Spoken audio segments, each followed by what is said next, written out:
Hi everyone. ये पूरा video होने वाला है बीएससी नर्सिंग के बारे में। इसमें हम लोग जानेंगे कि बीएससी नर्सिंग में एडमिशन के लिए हमारा क्वालिफ़िकेशन क्या होना चाहिए, फ़ीस क्या रहती है, कोर्स ड्यूरेशन कितना होता है और आफ्टर बीएससी नर्सिंग हमारे पास क्या क्या स्कोप रहता है। जैसा कि आप लोग जानते हैं, हर साल लाखों स्टूडेंट्स नीट एग्ज़ाम देते हैं, बट सबको एमबीबीएस, बीडीएस या बीएमएस मिलना इम्पॉसिबल है क्योंकि लिमिटेड सीट्स रहता है। 25 लाख स्टूडेंट हर साल एग्ज़ाम देते हैं नीट में, बट सीट लगभग 1 लाख रहता है प्राइवेट प्लस गवर्नमेंट को जोड़ करके।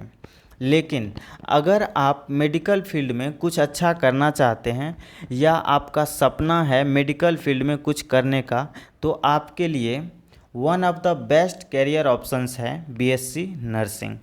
इसमें मैं बताऊंगा प्राइवेट कॉलेज से बीएससी नर्सिंग करने के बारे में।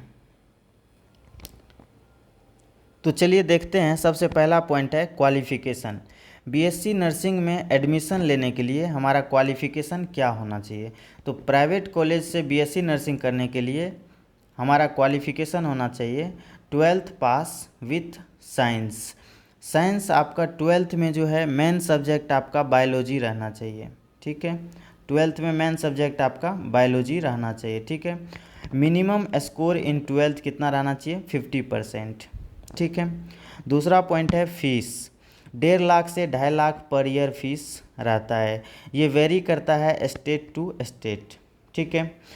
किसी स्टेट का 1.5 लाख रहता है, किसी का 2 लाख रहता है, किसी स्टेट का 2.5 लाख रहता है। जैसे बिहार का 1.5 से 2 लाख के बीच में रहता है और यूपी का कम रहता है, और किसी और दूसरे स्टेट में अगर आप जाएंगे तो वहाँ पे आपको ज़्यादा फीस मिलता है। लेकिन 1.5 लाख से 2.5 लाख के बीच में ही रहता है सबका फ़ीस, ठीक है। और ये पर ईयर है, 1 साल का फ़ीस है 1.5 लाख से 2.5 लाख, ठीक है। और हमारा कोर्स ड्यूरेशन जो होता है वो 4 साल का होता है, ठीक है। उसके बाद देखते हैं चौथा पॉइंट है हमारे पास कि हमारे स्कोप क्या क्या रहता है आफ्टर बीएससी नर्सिंग, ठीक है। तो सबसे पहला स्कोप है हमारे पास प्राइवेट जॉब का, कि प्राइवेट हॉस्पिटल में हम लोग जॉब कर सकते हैं आफ्टर बीएससी नर्सिंग, ठीक है। बीएससी नर्सिंग कोर्स कंप्लीट कर लेने के बाद हम प्राइवेट हॉस्पिटल में जॉब कर सकते हैं। सैलरी रहता है 15,000 से 25,000, ठीक है। ये डिपेंड करता है हॉस्पिटल टू हॉस्पिटल, कि अगर मान लीजिए मल्टी स्पेशलिटी हॉस्पिटल है तो वहाँ आपको सैलरी थोड़ा ज़्यादा मिलेगा और अदर हॉस्पिटल में कम मिलेगा, तो इस तरह से। दूसरा डिपेंड करता है एक्सपीरियंस पर, कि आपके पास कितना एक्सपीरियंस है। अगर आप पहले काम कर चुके हैं तो आपके पास एक्सपीरियंस है तो आपका सैलरी थोड़ा ज़्यादा होगा, और अगर आप न्यू है इस फील्ड में तो आपका सैलरी कम होगा, ठीक है। और हमारे पास दूसरा स्कोप रहता है गवर्नमेंट जॉब का। गवर्नमेंट जॉब के लिए हमें एक कॉम्पिटिटिव एग्ज़ाम देना होता है, जिसमें कि एक एग्ज़ाम होता है CHO, कम्युनिटी हेल्थ ऑफिसर का। अगर आप इस एग्ज़ाम के थ्रू जॉब लेते हैं तो आपका सैलरी रहता है 40,000, ठीक है। उसके बाद दूसरा एग्ज़ाम होता है एक नॉरसेट का, थोड़ा टफ एग्ज़ाम होता है नॉरसेट का, और इस एग्ज़ाम के थ्रू अगर आप जॉब लेते हैं तो आपका सैलरी रहता है 80 to 90,000, ठीक है। और तीसरा एक एग्ज़ाम होता है नर्स स्टाफ का। इस एग्ज़ाम के थ्रू अगर आप जॉब लेते हैं तो आपका सैलरी रहता है 60 to 70,000 गवर्नमेंट हॉस्पिटल में, ठीक है।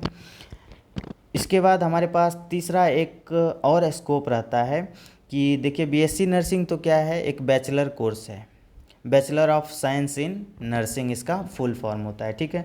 तो ये एक बैचलर कोर्स है। इसके बाद आपको एक पोस्ट ग्रेजुएट पीजी कोर्स करना होता है। आफ्टर जब आप पीजी कर लेंगे तो आफ्टर पीजी आप प्रोफेसर बन सकते हैं। नर्सिंग स्टूडेंट का आप प्रोफेसर बन सकते हैं, ठीक है।